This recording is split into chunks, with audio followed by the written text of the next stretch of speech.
नमस्कार दोस्तों। भारत के भूगोल का अब तक आप लोगों ने इंट्रोडक्शन पढ़ लिया होगा, भारत का परिचय पढ़ लिया और अक्षांतर एवं देशांतर रेखाओं के बारे में अपन बात कर चुके हैं, जो किसी भी स्थान की स्थिति एवं लोकेशन अथवा विस्तार को समझने में महत्वपूर्ण रोल प्ले करते हैं। आज का जो वीडियो है वो भारत के परिचय, अक्षांश एवं देशांतरों के परिचय पर आधारित एमसीक्यू और पीवाईक्यूज है। आज की क्लास बहुत बेहतरीन क्लास है। इसके अंदर एग्जाम में पूछे हुए प्रश्नों को भी शामिल किया गया है। दोस्तों अभी मेरे सब्सक्राइबर मतलब लाइव आने के लिए हो नहीं पाए हैं। आने वाले टाइम में आपको लाइव सेशन करवाए जाएंगे और ये क्लासेस बिल्कुल फ्री ऑफ कॉस्ट रहने वाली है। तो आज का पहला प्रश्न है आपकी स्क्रीन के ऊपर।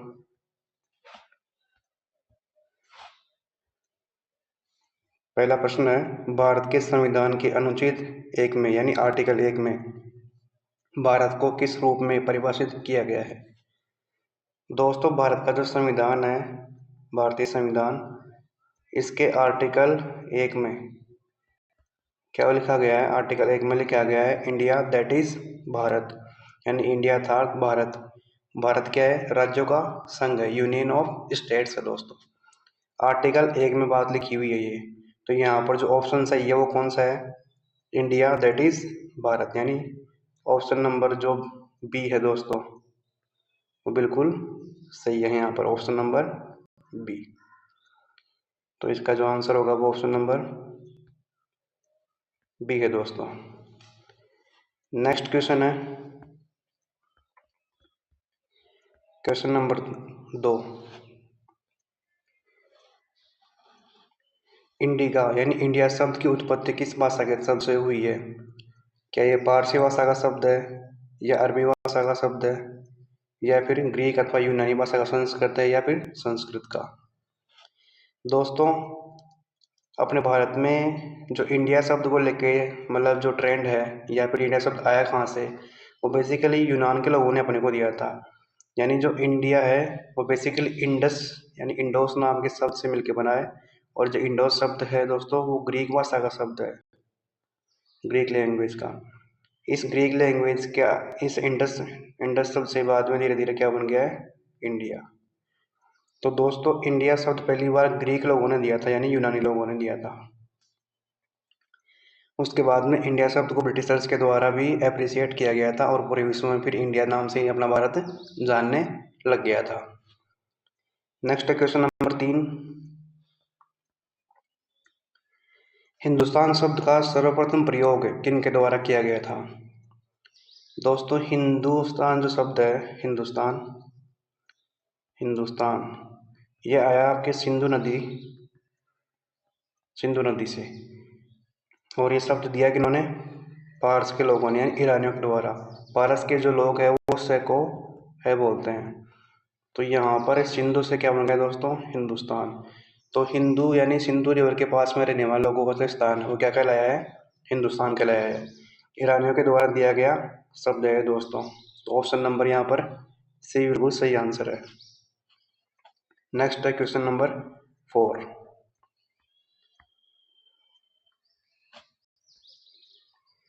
क्वेश्चन नंबर 4 है दोस्तों, विष्णु पुराण के अनुसार समुद्र के उत्तर और हिमालय के दक्षिण में स्थित देश का नाम क्या है? दोस्तों विष्णु पुराण है उसमें अपने भारत के लिए जम्बूद्वीप शब्द का प्रयोग किया गया है। यानी ऐसा स्थान जहाँ पर बहुत सारे जामुन के पेड़ है और उसके नीचे क्या है दोस्तों? यहाँ पर जो है वो हिंद महासागर यानी समुद्र है और इसके उत्तर में क्या है दोस्तों? हिमालय पर्वत है। तो ये क्या है दोस्तों? जम्बूद्वीप कहलाया। और यहाँ पर बहुत सारे क्या है? जामुन के पेड़ है, इसीलिए ये स्थान क्या कहलाया दोस्तों? जम्बू द्वीप। नेक्स्ट है क्वेश्चन नंबर 5। प्राचीन भारतीय भौगोलिक मान्यता के अनुसार भारतवर्ष किस द्वीप का हिस्सा था?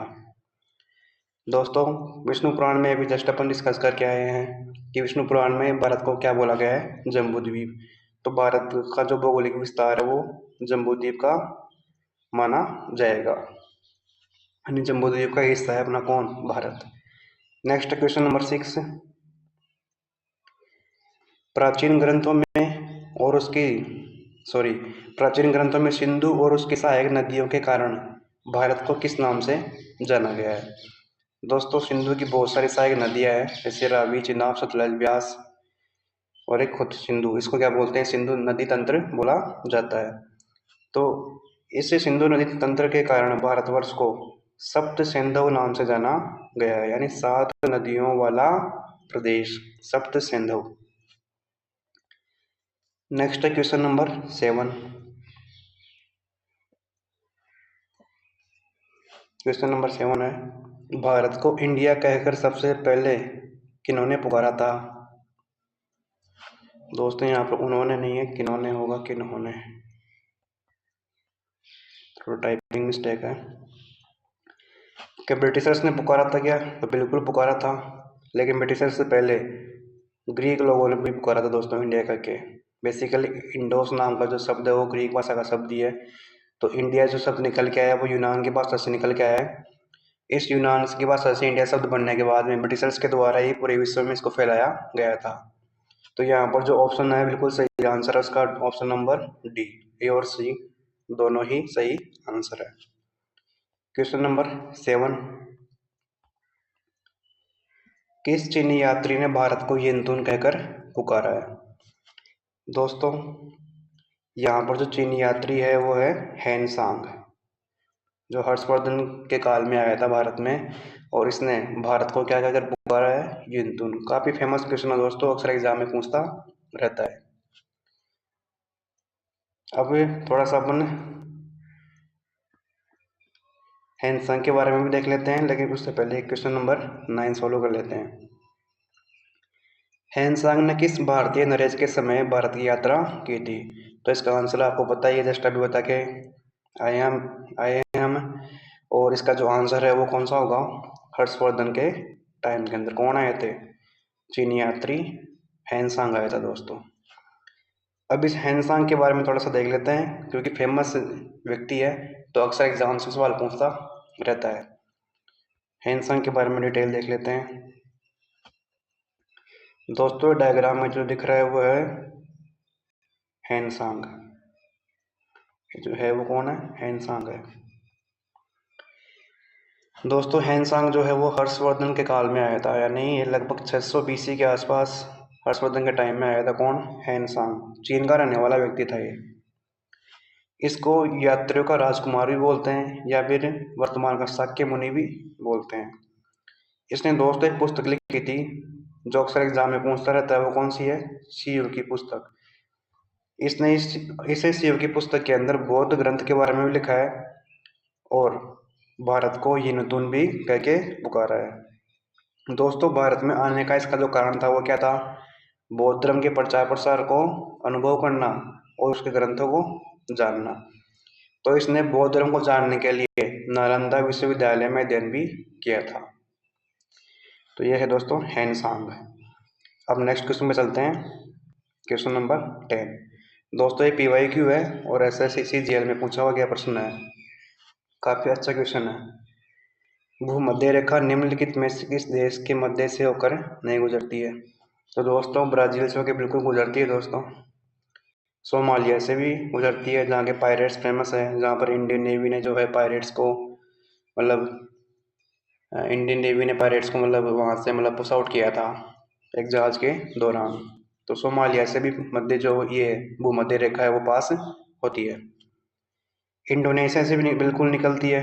तो यहाँ पर जिस एरिया से नहीं निकलती है, जिस कंट्री से, वो कौन सा है? मैक्सिको। तो यहाँ पर मैक्सिको से भूमध्य रेखा पास नहीं होती है। नेक्स्ट दोस्तों क्वेश्चन नंबर 11। 11 क्वेश्चन है दोस्तों, आप डायग्राम में भी देख पा रहे होंगे। यहाँ पर जो है वो 0 डिग्री इक्वेटर लाइन है, और दोस्तों मैक्सिको जो है वो कहाँ पर है? यहाँ पर है मैक्सिको। तो मैक्सिको से इक्वेटर लाइन पास नहीं होती है। Next question number 11।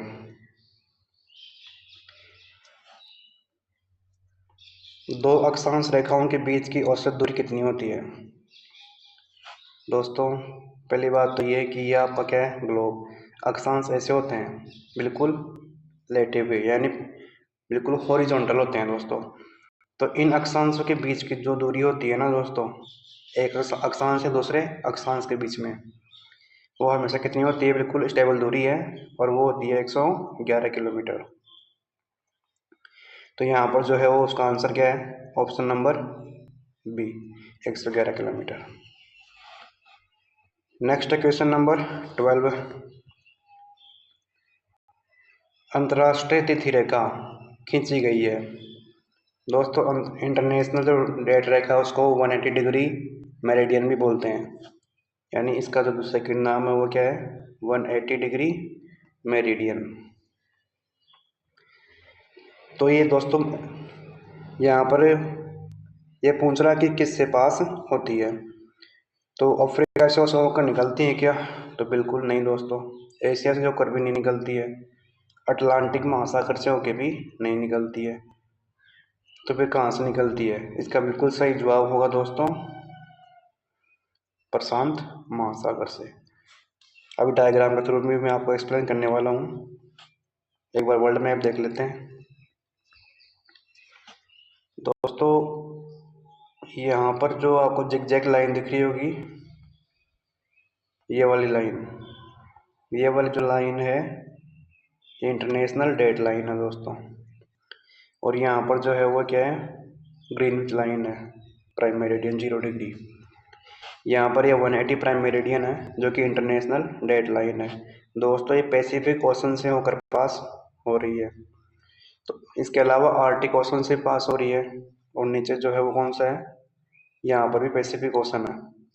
और लास्ट में जो आएगा वो दोस्तों कौन सा आएगा? अंटार्कटिक ओशन भी शामिल हो जाएगा। तो आपको वहाँ पर ऑप्शन के अकॉर्डिंग आंसर चूज करना पड़ेगा। तो यहाँ पर ऑप्शन अपना जो बोल रहा था वो क्या है? प्रशांत महासागर, यानी पैसिफिक ओशन के पास होती है। Next question number 13।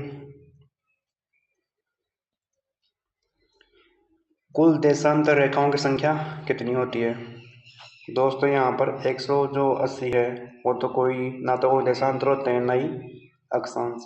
90 डिग्री भी ऑलमोस्ट नॉर्दर्न हेमिस्फीयर के ही हो गए वो तो दोस्तों। तो यहाँ पर 90, ये 90 भी नहीं आएगा। 181 जो है दोस्तों ये अक्षांश होते हैं। अक्षांशों की संख्या कितनी है? 181। जबकि यहाँ पर क्या पूछ रहा है आपसे? आपसे यहाँ पर देशांतरों की बात हो रही है। तो देशांतर कितने हैं टोटल? 360। पूरे ग्लोब के ऊपर कितने देशांतर दोस्तों? 360। नेक्स्ट है क्वेश्चन नंबर 14। विषुवत रेखा यानी इक्वेटर पर देशांतरों के बीच की अधिकतम दूरी कितनी होती है दोस्तों? एक ग्लोब है, ये जो है ग्लोब है, इस ग्लोब के ऊपर ये है 0 डिग्री। यहाँ पर देशांतर मान लीजिए यहाँ से पास हो रहे हैं, ये वाले मान लीजिए ये देशांतर है, ये वाले देशांतर। देशांतर हमेशा नॉर्थ पोल से साउथ पोल ही होते हैं। तो देशांतरों के बीच में जो दूरी है दोस्तों वो होती है 111.321 किलोमीटर। लेकिन दोस्तों एक ध्यान देने की बात यह है, अक्षांशों के मध्य जो दूरी है, अक्षांशों के मध्य, वो तो होती है 111 किलोमीटर। लेकिन देशांतरों के बीच की जो दूरी है वो थोड़ी सी अधिक होती है, 111.321 किलोमीटर। तो दोस्तों इनमें कन्फ्यूज मत होना, 111 किलोमीटर है वो अक्षांश की मध्य की दूरी वो होती है, और 111.321 है वो देशांतरों के मध्य के बीच की दूरी होती है। Next question number 15। ग्लोब के ऊपर कुल कितने अक्षांश है? अक्षांश पूछ रहा है दोस्तों, लैटिट्यूड पूछ रहा है। ये आपका ग्लोब है, और यहाँ पर ये 0 डिग्री इक्वेटर है, यहाँ पर 23.5 नॉर्थ लैटिट्यूड हो गया ये, यानी ट्रॉपिक ऑफ कैंसर। और यहाँ पर 23.5 साउथ लैटिट्यूड, यानी ट्रॉपिक ऑफ कैप्रिकॉर्न। तो ऐसे बहुत सारे अक्षांश होते हैं। यहाँ पर 0 डिग्री से ऊपर 90 तो ये हो गए दोस्तों, और साउथ में भी कितने हो गए? 90। इसके अलावा एक ये 0 डिग्री है खुद भी, इसका मतलब कितने हो गए दोस्तों? 90 + 90 +1। टोटल वैल्यू कितनी हो गई दोस्तों? 181 हो गई।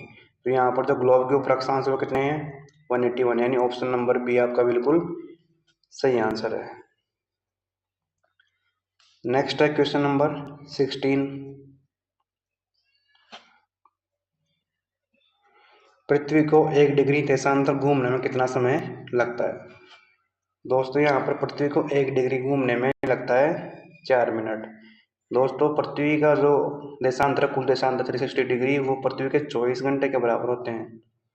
तो यहाँ पर 1 मिनट में पृथ्वी दोस्तों 15 डिग्री घूमती है। 15 डिग्री,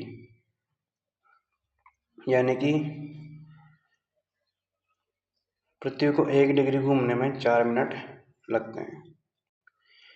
तो यहाँ पर पृथ्वी को 1 डिग्री घूमने में 4 मिनट का समय लग जाता है। नेक्स्ट है क्वेश्चन नंबर 17। निम्नलिखित में से कौन सा कथन असत्य है? दोस्तों ये हाई लेवल के क्वेश्चन है। ऐसे क्वेश्चन बड़े एग्जामों में देखने को मिलते हैं, जिनमें प्री प्लस मेंस होता है ना, जिनमें भले चाहे वो यूपीएससी हो या फिर स्टेट पीसीएस।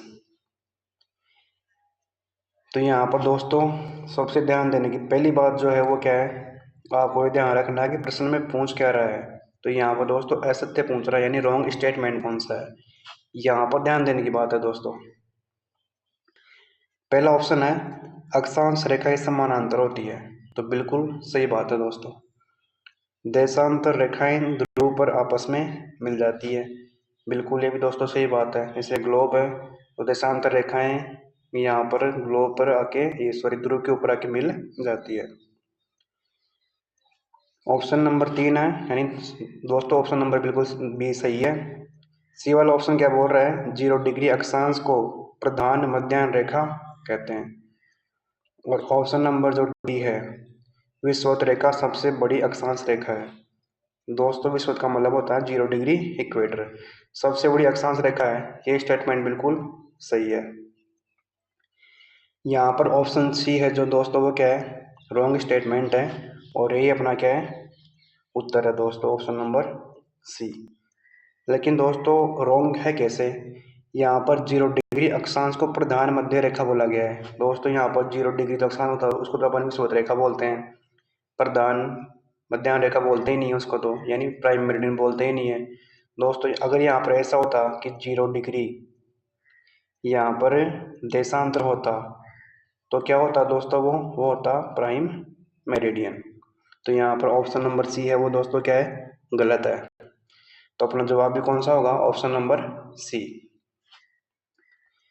नेक्स्ट है क्वेश्चन नंबर 18।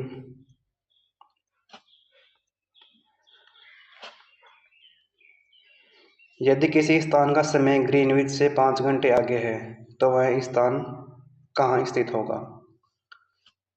दोस्तों 5 घंटे टाइम आगे है और 1 घंटे में पृथ्वी 15 डिग्री घूमती है, तो दोस्तों वह 75 डिग्री ईस्ट में होगा।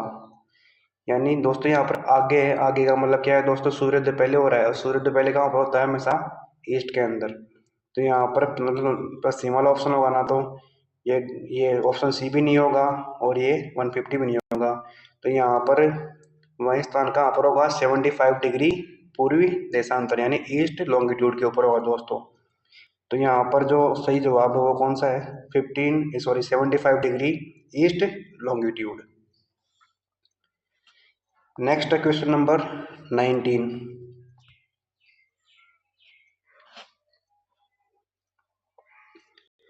असत्य कथन को पहचानिए।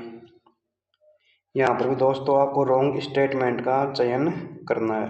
Wrong statement option number A है अक्षांश पृथ्वी की सतह पर भूमध्य रेखा के उत्तर या दक्षिण में स्थित किसी स्थान की कोणीय दूरी को दर्शाते हैं। बिल्कुल सही स्टेटमेंट है दोस्तों। जैसे मान लीजिए ग्लोब है, ग्लोब के यहाँ सेंटर पॉइंट से ग्लोब के सरफेस के ऊपर जो एंगुलर जो डिस्टेंस होती है उसी को क्या बोलते हैं? अक्षांश बोलते हैं। तो बिल्कुल सही जवाब है दोस्तों ये पहला स्टेटमेंट, तो यानी पहला स्टेटमेंट क्या है, बिल्कुल सही है। और इसका एक्सप्लेनेशन मैंने आपको क्लास में बता भी रखा है। अगर आप लोगों ने अभी तक पिछले की क्लासेस नहीं देखी है तो दोस्तों एमसीक्यू फिर आपके समझ में नहीं आने वाले हैं। सो प्लीज़ आप एमसीक्यू सॉल्व करने से पहले क्लासेस को अटेंड जरूर करके आएँ। ऑप्शन नंबर बी है, अक्षांश हमेशा पश्चिम से पूर्व खींचे जाते हैं। दोस्तों यहीं पर गड़बड़ है, और वो गड़बड़ क्या है, अक्षांश जो है वो हमेशा पूर्व से पश्चिम खींचे जाते हैं, जबकि यहाँ पर क्या है, पश्चिम से पूर्व।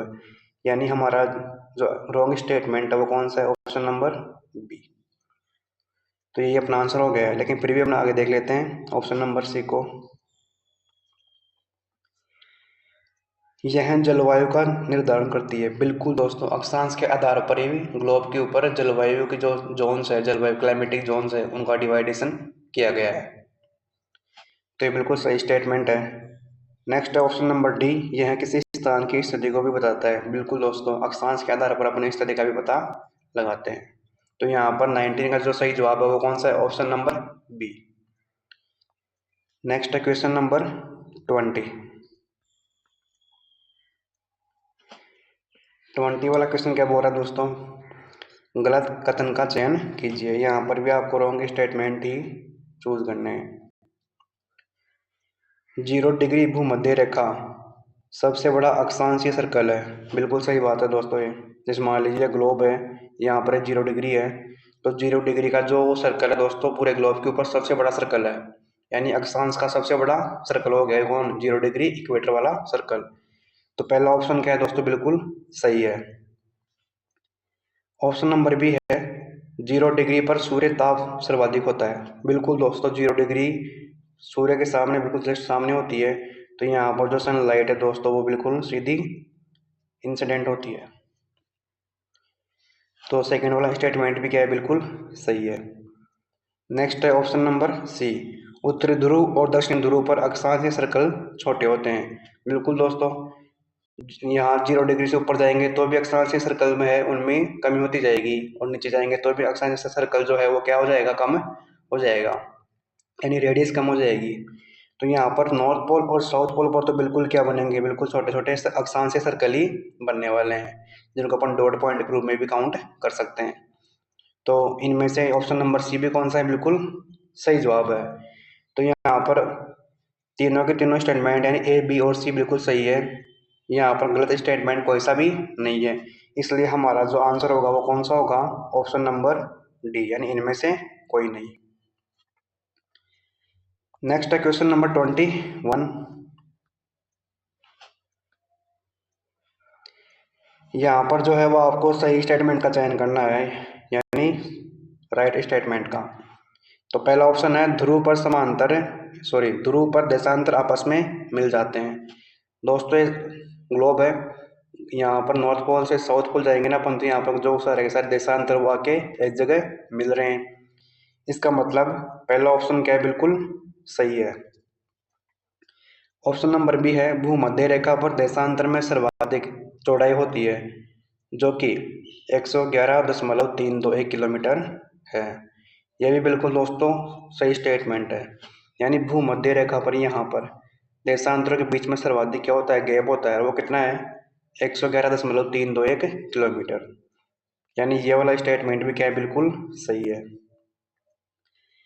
नेक्स्ट ऑप्शन नंबर सी, दो अक्षांशों के मध्य की दूरी को 111 किलोमीटर में मतलब कंसिडर किया गया है, यानी अक्षांशों के मध्य की जो दूरी है वो भी कितनी है, 111 किलोमीटर। तो यहाँ पर भी ये स्टेटमेंट भी क्या है, बिल्कुल सही है, यानी कि यहाँ पर सारे के सारे कथन ही क्या है, बिल्कुल सही है। तो यहाँ पर ऑप्शन नंबर डी क्या है, बिल्कुल सही आंसर है क्वेश्चन नंबर 21 का। Next question number 22।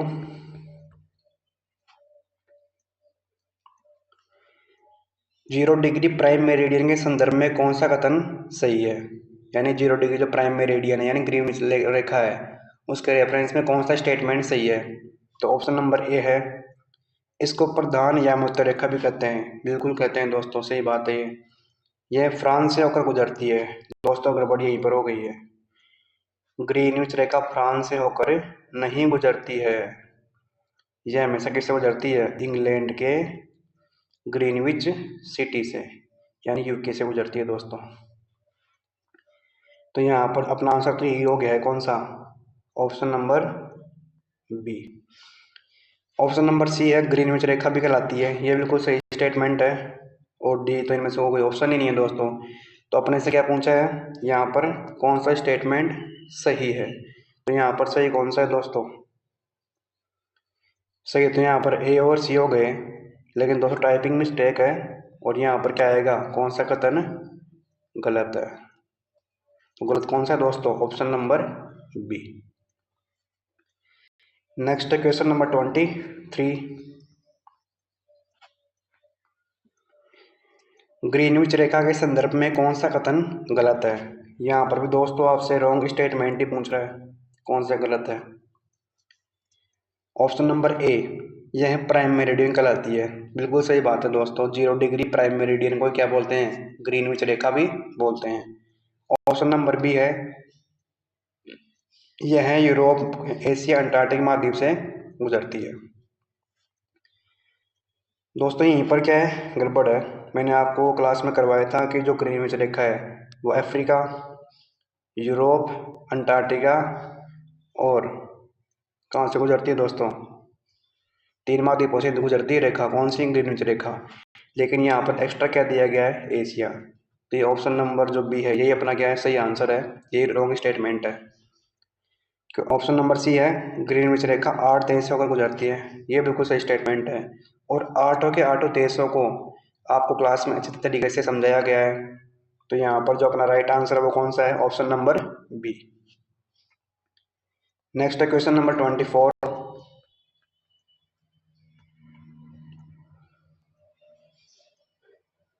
Prime meridian के संदर्भ में कौन सा स्टेटमेंट सही है। यानी दोस्तों यहाँ पर भी आपसे सही पूछ रहा है।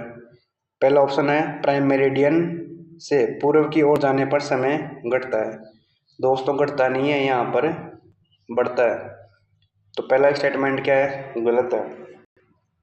दूसरा स्टेटमेंट है, प्राइम मेरिडियन पश्चिम से पश्चिम की ओर जाने पर समय बढ़ता है। दोस्तों यहाँ बढ़ता नहीं है, घटता है। यहाँ पर दोनों ऑप्शनों को एक्सचेंज किया गया है दोस्तों। ग्रीनविच रेखा भी कहलाती है, तो यहाँ पर ये बिल्कुल सही स्टेटमेंट है। प्राइम मेरिडियन को क्या बोलते हैं, ग्रीनविच रेखा भी बोलते हैं। तो यहाँ पर आपको सही जवाब पूछा है, तो सही ऑप्शन कौन सा है, ऑप्शन नंबर सी। ए और बी दोनों ही क्या है, गलत है। नेक्स्ट है क्वेश्चन नंबर 25। लेकिन दोस्तों 25 नहीं है, आज की पीडीएफ में सिर्फ 24 क्वेश्चन ही है। आने वाले टाइम में आपको और भी बेहतरीन एमसीक्यू, पीवाईक्यू और क्लासेस देखने को मिलेगी। तो आपसे अपील है कि आप चैनल को सब्सक्राइब और शेयर ज़रूर करें दोस्तों। वीडियो देखने के लिए आपका बहुत बहुत धन्यवाद।